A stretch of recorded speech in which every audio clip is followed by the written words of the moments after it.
प्यारे बच्चों, आज हम लोग जो है क्लास 11 फिजिक्स यूनिट फर्स्ट का जो है पहला एक टॉपिक चर्चा करेंगे, फंडामेंटल फोर्सेस इन नेचर, यानी प्रकृति में जो मूल बल होते हैं। वैसे तो पहले हम देख लेते हैं बल क्या होता है, यानी फोर्स देख लेते हैं। जल्दी से देखते हैं इसको, सारी चीजें आपको बहुत अच्छे से समझ में आ जाएगी। फोर्स यानी बल जो होता है, कक्षा 9 में हम लोगों ने पढ़ा था कि बल वह बाह्य कारक है जो किसी वस्तु की स्थिति में परिवर्तन करता है अथवा परिवर्तन करने का प्रयास करता है। यानी या ऐसे भी हम कह सकते हैं कि बल एक धक्का या खिंचाव है जो किसी वस्तु की स्थिति में परिवर्तन करता है अथवा परिवर्तन करने का प्रयास करता है। तो प्रकृति में तो बल बहुत तरह के पाए जाते हैं, जैसे हम कहें घर्षण बल है, विद्युत बल है, चुंबकीय बल है, और उसके बाद में नाभिकीय बल है, गुरुत्वाकर्षण बल है, और आपका जो है घर्षण बल है। तो बहुत सारे फोर्स होते हैं, लेकिन जो इनका मेन कैटेगराइज किया गया है, मतलब इनको जो मूल रूप से बांटा गया है, वो मुख्यतः 4 प्रकार से बांटा गया है। यानी सारे फोर्स को जो है एक तरह से 4 सेक्टर में बांट दिया गया है, और इन्हीं चारों फोर्सों से, यानी इन्हीं चारों बलों से जो है और बलों की उत्पत्ति होती है। यानी जो ये 4 बल मैं आपको बताऊंगा, इन 4 बल को छोड़ने के बाद में जो शेष फोर्स होंगे, शेष बल होंगे, वो आपके जो है उनको व्युत्पन्न बल भी आप बोल सकते हो। तो जैसे सबसे पहले है गुरुत्वाकर्षण बल,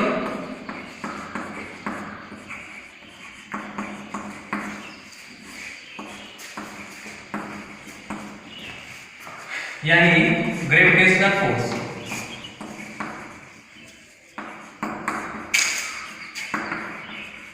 ग्रेविटेशनल फोर्स,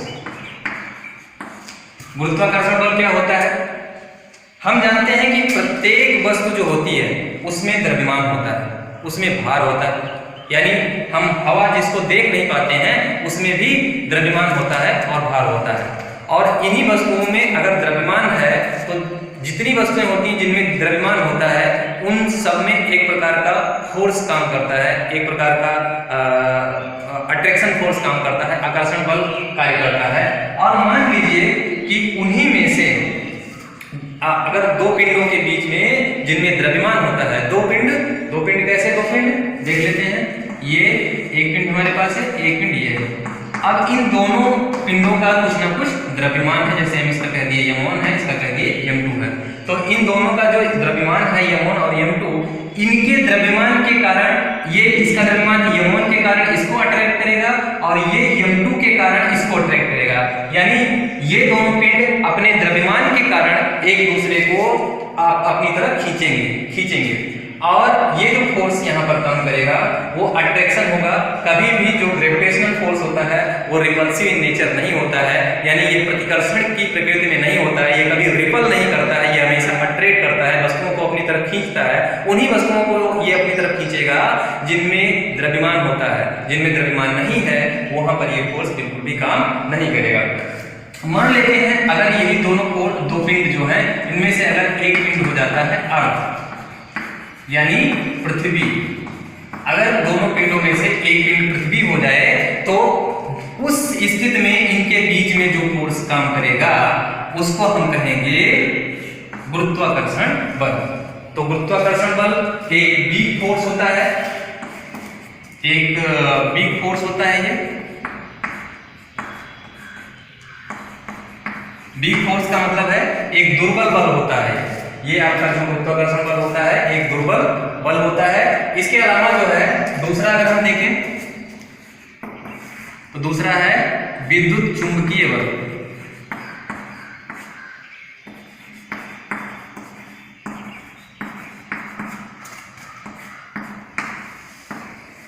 विद्युत चुंबकीय बल, यानी हम इसको अंग्रेजी में कहेंगे इलेक्ट्रोमैग्नेटिक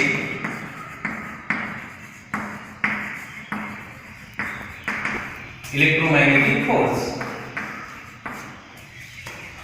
तो ये इलेक्ट्रोमैग्नेटिक फोर्स है। इलेक्ट्रोमैग्नेटिक फोर्स का मतलब क्या है? आप कक्षा 12 में पढ़ेंगे, वैसे आपने कक्षा 10 में कुछ ना कुछ पढ़ा होगा। आपने पढ़ा होगा आवेश,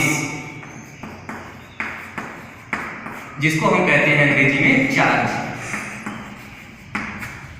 आपने इसके बारे में जाना होगा कि जब हम दो वस्तुओं को आपस में रगड़ते हैं तो वो दोनों वस्तुएं जो है घर्षण के कारण उनमें एक प्रकार की प्रॉपर्टी आ जाती है, विद्युतमय प्रॉपर्टी आ जाती है और उसमें जो है आवेश उत्पन्न हो जाता है। तो आवेश जो होता है, आवेश फंडामेंटल प्रॉपर्टी है ये मैटर की। आवेश जो है फंडामेंटल यानी पदार्थ का मौलिक गुण होता है। तो आवेश, अब दो तरह का आवेश होता है, धन आवेश और ऋण आवेश, ठीक है, पॉजिटिव चार्ज और नेगेटिव चार्ज। हम लोगों ने जैसे बैटरी हमारे पास होती है, उसमें दो टर्मिनल होते हैं, एक पॉजिटिव टर्मिनल होता है, दूसरा नेगेटिव टर्मिनल होता है। तो वैसे ही आवेश भी दो प्रकार के होते हैं। दोनों आवेश जो होते हैं, आवेश अगर दोनों एक ही प्रकार के हैं, जैसे आपका एक पॉजिटिव चार्ज है, दूसरा नेगेटिव चार्ज है। पॉजिटिव अगर पॉजिटिव के पास आता है तो ये दोनों अट्रैक्ट रिपल करते हैं, एक दूसरे को प्रतिकर्षित करते हैं। नेगेटिव अगर पास आता है तो भी ये दोनों एक दूसरे को रिपल्सन करते हैं। लेकिन पॉजिटिव नेगेटिव अगर आस-पास होते हैं तो ये एक दोनों को अट्रैक्ट करते हैं।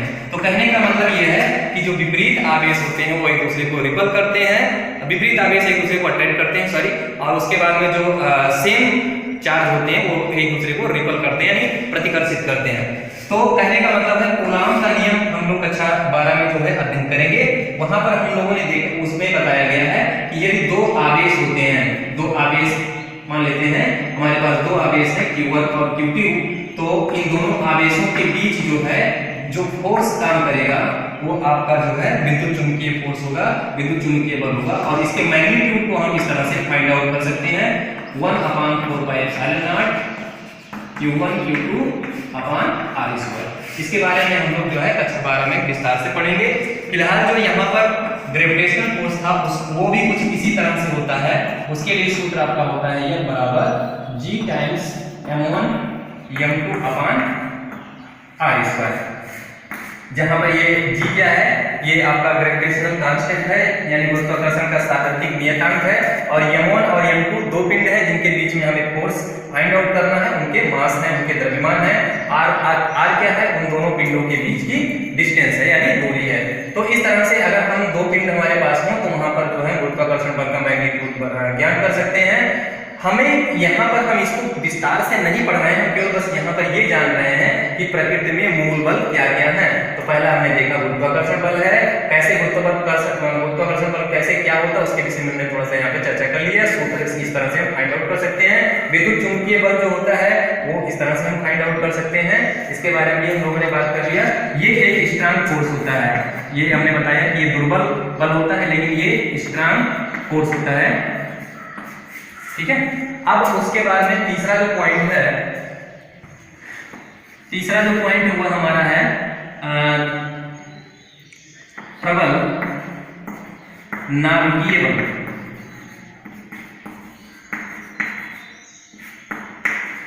प्रबल नाभिकीय बल यानी strong nuclear force. Strong nuclear force है यानी प्रबल नाभिकीय बल। तो प्रबल नाभिकीय बल क्या होता है, जैसे मान लीजिए हमारा जो नाभिक होता है, हम लोगों ने कुछ ना कुछ जरूर पढ़ा होगा, केमिस्ट्री में देखा होगा कि प्रत्येक पदार्थ जो होता है वो परमाणुओं से मिलकर बना होता है। और परमाणु के केंद्र में यानी बीचों बीच में, जैसे हमारे पास जो वृत्ताकार ये एटम्स है और उसके केंद्र में जो होता है नाभिक होता है। यहाँ पे न्यूक्लियस होता है, न्यूक्लियस में क्या क्या होते हैं, न्यूट्रॉन प्लस प्रोटॉन होता है, यही नाभिक कहलाता है। नाभिक के अंदर हमने अभी यहाँ पर कहा कि अगर पॉजिटिव चार्ज हम पास लेकर आएंगे तो रिपल्सन होगा। तो यहाँ पर भी तो प्रोटॉन यहाँ पर सारे प्रोटॉन एक छोटे से क्षेत्र में रहते हैं, तो यहाँ पर भी क्या होना चाहिए, रिपल्सन होना चाहिए। और रिपल्सन होगा अगर तो उस स्थिति में यहाँ पर ये परमाणु कैसे एग्जिस्ट करेगा, यानी नाभिक का स्थायित्व नहीं रहेगा अगर सारे के सारे यहाँ पे प्रोटॉन रहेंगे। लेकिन होता है यहाँ पर सारा का सारा प्रोटॉन होता है, उसके बावजूद जो है नाभिक का स्थायित्व बना रहता है। तो वो कैसे बना रहता है, due to strong nuclear force. यहाँ पर नाभिक के अंदर नाभिक के अंदर एक स्ट्रांग न्यूक्लियर फोर्स काम करता है, यानी नाभिकीय बल कार्य करता है, जो जिसका मैग्नीट्यूड इतना ज्यादा होता है कि वो इन प्रोटॉन के बीच कार्य करने वाले अट्रैक्शन फोर्स से भी ज्यादा, रिपल्सन फोर्स से भी ज्यादा होता है। तो फलस्वरूप जो है स्ट्रांग न्यूक्लियर फोर्स इसको बांधे रखता है। तो इस तरह से प्रबल नाभिकीय बल ये तीसरा फंडामेंटल फोर्स है, और चौथा और आखिरी फंडामेंटल फोर्स है वो है आपका दुर्बल नाभिकीय बल, यानी वीक न्यूक्लियर फोर्स।